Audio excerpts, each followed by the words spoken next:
ایک جانب مسلسل ترسیلات زر میں کمی ہو رہی ہے تو دوسری جانب ملک میں سالانہ 10 کھرب روپے کے لگ بھگ ٹیکس چوری ہو رہی ہے۔ یہ دونوں اہم باتیں کس طرح ملکی معیشت پر منفی اثرات مرتب کر رہی ہیں، آئیے جانتے ہیں آج کی اس ویڈیو میں۔ اس میں کوئی شبہ نہیں کہ ملکی معیشت انتہائی زبوں حالی کا شکار ہے، لیکن اس معاشی بحران کی وجوہات بھی ہیں۔ مثال کے طور پر بیرون ملک مقیم پاکستانیوں کی جانب سے ترسیلات زر میں مسلسل کمی پاکستان کے زر مبادلہ کے ذخائر پر منفی اثرات مرتب کرنے کی ایک بڑی وجہ ہے۔ ایک رپورٹ کے مطابق موجودہ مالی سال کے پہلے 10 مہینوں میں ترسیلات زر میں پچھلے مالی سال کے مقابلے میں 13% کمی ریکارڈ کی گئی۔ پچھلے مالی سال کے پہلے 10 ماہ میں ترسیلات زر 26.1 ارب ڈالر تھیں، جو رواں برس اسی دورانیے میں کم ہو کر 22.7 ارب ڈالرز رہ گئی ہیں۔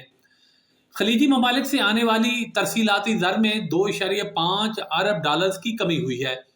برطانیہ اور یورپی یونین سے پاکستان آنے والی ترسیلات زر میں تقریباً 50 کروڑ ڈالرز کی کمی دیکھنے میں آئی ہے۔ ذرائع کے مطابق اسی بنا پر حکومت نے نئے بجٹ میں سمندر پار پاکستانیوں کو ڈالرز ملک بھجوانے پر پرکشش مراد دینے کا فیصلہ کیا ہے۔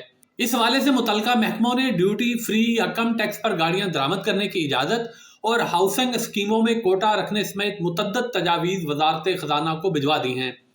بجٹ میں اوورسیز پاکستانیوں کے لیے ڈالرز میں ادائیگی پر سرکاری ہاؤسنگ اسکیموں میں 20% کوٹا رکھنے اور سرکاری اسکیموں میں ڈالر سے پلاٹ خریدنے پر مناسب منافع دینے کی تجاویز شامل ہیں۔ اوورسیز پاکستانیوں سے انٹر بینک کی بجائے اوپن مارکیٹ ریٹ کے قریب ڈالر خریدنے کی بھی سفارش کی گئی ہے۔ تاہم یہ اقدامات بہرحال وقتی نوعیت کے ہیں۔ پائیدار معاشی بہتری کے لیے زر مبادلہ کی آمد میں کمی کے اصل اسباب کا ازالہ ضروری ہے۔ دوسری جانب ریسرچ ادارے ایسپاس کی ایک رپورٹ میں یہ انکشاف معاشی ماہرین کے لیے چشم کشا ہے کہ ملک میں صرف ریئل اسٹیٹ، سگریٹ، چائے، ادویات، ٹائر اور لوبریکینٹس کے شعبہ میں سالانہ 9 کھرب 56 ارب روپے کا ٹیکس چوری ہو رہا ہے۔ رپورٹ میں کہا گیا ہے کہ اگر اس پر قابو پا لیا جائے تو تعلیم کے شعبے کا ترقیاتی بجٹ 10 گنا بڑھایا جا سکتا ہے۔ اس کے علاوہ مومن ڈیم بنایا جا سکتا ہے۔ پبلک سیکٹر کے ترقیاتی پروگرام کی کل لاگت پوری کی جا سکتی ہے۔ ٹیکس چوری کی وجوہات میں کمزور قانون سازی، پراپرٹی کی خریداری میں ہیرا پھیری اور نقد لین دین جیسی خرابیاں شامل ہیں۔ ان خرابیوں کو دور کرنے کی کوششیں رشوت اور بدعنوانی کی وجہ سے ناکام ہو رہی ہیں۔ سمگلنگ اور ٹیکس چوری کے خاتمے کے بغیر معاشی ترقی ممکن نہیں، لیکن ان پر قابو پانے کے لیے جس مؤثر خودکار نظام اور نچلی سطح پر مالیاتی اقدامات کی ضرورت ہے، ان اقدامات کے فقدان کی وجہ سے ملک شدید مالی بحران کا شکار ہے۔ ریئل اسٹیٹ میں دستاویزات اور قوانین کے نفاذ میں حائل رکاوٹیں دور نہیں کی جا سکیں۔